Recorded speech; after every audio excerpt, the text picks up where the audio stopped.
Tohle bych tě upozornil, že tě zase tahám z průseru, takže jestli pro tebe nejsem dost noble. Moje vina! Dlouho jsme tady neměli takový hlas, jako máš ty. Fakt? Pojďme.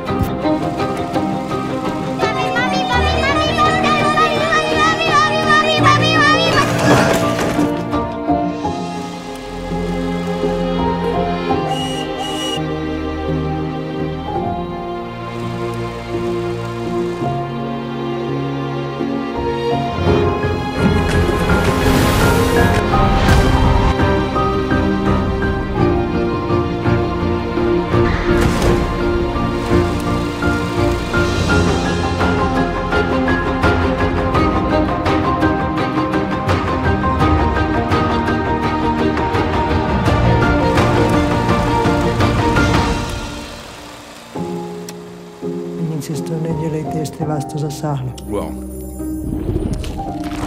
it stops.